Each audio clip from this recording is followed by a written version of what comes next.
We begin this hour with the power of the people versus a president who thinks he has the power of a king. Demonstrators took to the streets across the country yesterday to stand up for workers' rights during May Day protests. Organizers say crowds showed up in more than 3,300 cities to protest against Trump's economy, as well as his attacks on the immigrant community and our democracy.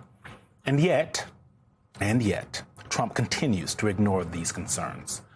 Just this week, he continued to push his unpopular plan of building a new White House ballroom while downplaying the surge in gas prices because of his unpopular war. And The Atlantic reports that Trump also has his focus set on becoming one of history's great men, a big goal for a man whose approval rating is terrible, at record lows in his second term. And now, Trump's quest to expand his power just got an assist from the conservative majority on the Supreme Court. On Wednesday, the court weakened Section 2 of the Voting Rights Act to no longer protect minority representation in the House. Louisiana Governor Jeff Landry has already postponed his state's primary elections, where some absentee ballots were already sent in. People had voted to instead redraw its existing congressional map, while Alabama and other southern states have announced special sessions to redraw their maps as well.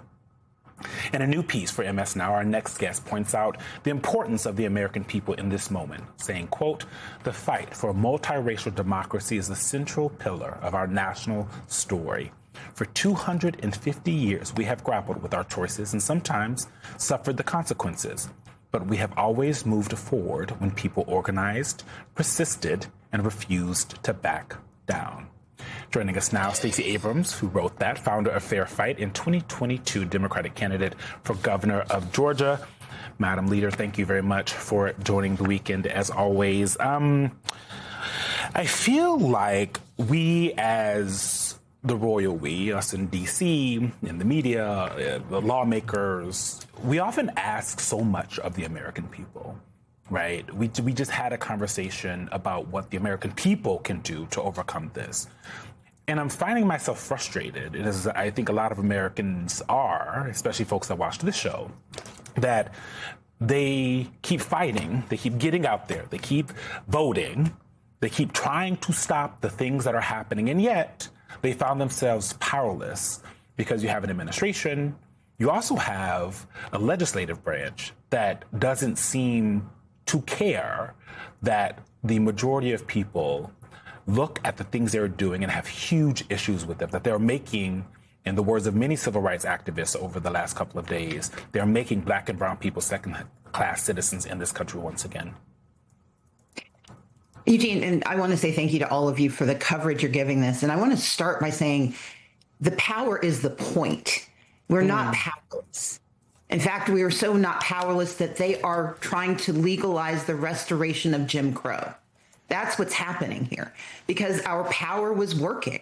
We had laws across this country that allowed black and brown citizens to be fully realized as members of this society. We have the Americans with Disabilities Act. We have the Fair Labor Standards Act. We have FMLA. We used to have bodily autonomy for women.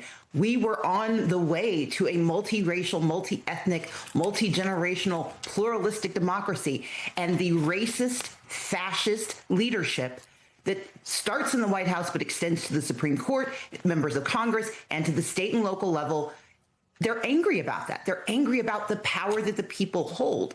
And what they understand that we sometimes forget is that power is never completely won or lost.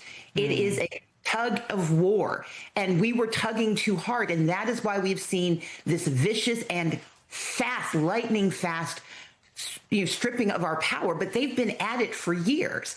And the work that I do, the work that so many of us are out there doing, is about restoring our belief that we are entitled to that power. But power is not handed back to you. Power is stolen from you, or in a democracy that effectively works, it is shared. And so our job in this moment is to not be weary because they are fighting hard. They're fighting hard because we were winning. Leader Abrams, I want to put up a map of states in jeopardy in the South. And I put that map up because I think you know where I'm going with this, because you are a student of history. The two states that are missing from this map are Arkansas and Texas, What we are looking at, and Virginia, what we are looking at is basically a map of the old Confederacy. And so this tug of war that you're talking about goes back to the Civil War. Please put into historical context for folks so that they truly understand. And I'm always pointing out that true democracy in this country is only 61 years old. Yes. If you go back to the passage of the 1965 Voting Rights Act and why that was necessary. Absolutely. Thank you, Jonathan. So let's start with what the Civil War decided. So post-Civil War, we have three amendments that we talk about. The 13th Amendment that ended slavery for most people, unless you're in prison. You have the 14th Amendment that guaranteed birthright citizenship for now. And then you have the 15th Amendment that said that the right to vote for everyone except for black women, or actually at the time, black women and white women. And then when you get to the Voting Rights Act, finally we add black women into it. But the 15th Amendment said that you could not deny the right to vote based on race.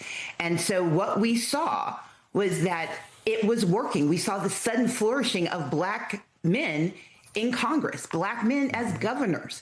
We saw a sea change, and it was so effective that Andrew Johnson rescinded all of this. And that's when we had what we know as the end of Reconstruction. Then you fast forward. The 19th Amendment gave white women the right to vote. And then you get to 1965, and that is when the Voting Rights Act for the first time said that black people were full citizens of this country because they could vote.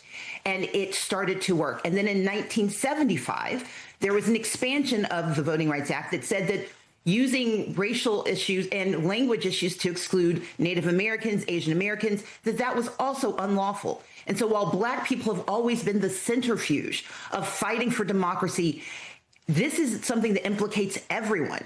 The work that we do at the 10 Steps campaign is about making sure that we see the whole map, that we understand all of the pieces that make our democracy work. But to your point, that map that you show is no longer just black and white. It is black and white and brown, but more than half of black Americans live in the states that we're looking at. And so what we have to understand is that if they are capable of stripping power from that population, Democrats can't win again. Progressives can't win again. Democracy cannot win again unless the entire nation comes together to, for the second time, fight for black and brown folks in the South. And Leader Abrams, I just want to take a look at some of these headlines that have come as a result of this ruling that we heard. The Louisiana governor is postponing the U.S. House primary elections after Supreme Court ruling. Alabama and Tennessee are now setting special sessions to consider new congressional maps. And the Supreme Court has triggered Mississippi redistricting special session. You know, there's not a lot of precedent here for what we're seeing, especially when it comes to actually postponing an election that some people have already started casting their ballots for. But this kind of confusion, what does that do to voter turnout? I will actually point out we have seen it before. We've seen it in authoritarian nations where they suspend election. We've got to remember the United States is not immune to authoritarianism. We're not immune to the seizure of power by the regime in charge. So we have seen it. We've just not seen it here in decades. But let's be clear about what we can do. One, we have to keep talking about it. We have to lift up what's happening, but we also have to sue.